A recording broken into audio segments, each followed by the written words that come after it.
சிம்ம ராசி அன்பர்களுக்கு இந்த குரு பயிற்சி ரொம்ப அமோகமாக இருக்குது.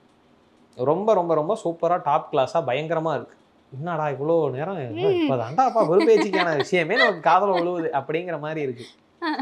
இந்த சிம்ம ராசிக்கு அவ்வளோ அமோகமாக இருக்கிறதுக்கு காரணம் அப்படின்னா, அவங்க விருப்பப்பட்டபடி திருமணம் செய்யணும்னு நினைக்கிற பொண்ணு என்ன வேணா கம்யூனிட்டியாக இருந்தாலும் சரி ஓகேன்னு சொல்லக்கூடிய பேரண்ட்ஸ் இருப்பாங்க. அவங்க ஆசைப்பட்டபடி பேர் வாங்கி கொடுக்கக்கூடிய மக்கள் இருப்பாங்க, தன்னுடைய குழந்தைகள் இருப்பாங்க. தன்னுடைய தைரியத்தினால என்ன வேணாலும் பொருள் ஈட்டலாம் அப்படிங்கிற ஒரு துணிச்சல் அவங்களுக்கு இருக்கும். அப்போது தைரியம் கிடச்சி போச்சு, புள்ள குட்டியும் நல்லா இருக்குது, அம்மா அப்பாவும் நல்லா இருக்காங்க, மனைவி மக்களையும் நம்ம விருப்பப்பட்டபடி திருமணம் செய்கிறதுக்கு ஓகே சொல்கிறாங்க. இதை விட வேற என்ன வேணும்? அப்போது அவங்களுடைய ராசிக்கு 11ஆம் இடத்துல குரு இருக்கார். யார் 11ஆம் இடத்துல இருக்காரு? 8ஆம் அதிபதி 11ஆம் இடத்துல இருக்காரு. 5ஆம் அதிபதியானவரும் அவரே.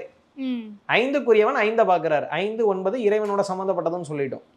அப்போது ஏதோ ஒரு வகையில் இறைவனுடைய விஷயங்கள் முன்னோர்களால் காப்பாற்றப்படுது. இந்த ராசி சிம்ம ராசிக்கு எப்படின்னா, பூர்வ புண்ணியத்தினால காப்பாற்றப்படுது. முன்னோர்கள் செஞ்ச புண்ணியம் இந்த பையன் நல்லா இருக்கான்னு சொல்கிறாங்கல்ல, அம்மா அப்பா செஞ்ச புண்ணியம் ஏதோ இந்த பையன் நல்லாவது இருக்கான் அப்படின்னு 4 வாய் பேசும். அந்த அதுக்கு தகுந்த மாதிரி அவர்களுக்கு அடுத்தது குழந்தை பாக்கியமும் அதை மாதிரியே அமையும்.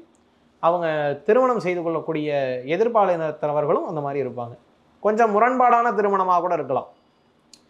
கேஸ்ட் விட்டு கேஸ்ட்டு, மதம் விட்டு மதம், இந்த மாதிரி திருமணம் கூட அவங்களுக்கு சாதகமாக அமையலாம். அது அவங்களுடைய ஜாதகத்தையும் தனிப்பட்ட முறையில் பார்த்துக்கணும். இந்த மாதிரி விஷயங்கள் அவங்களுக்கு கொஞ்சம் நல்லா சாதகமாக இருக்குது.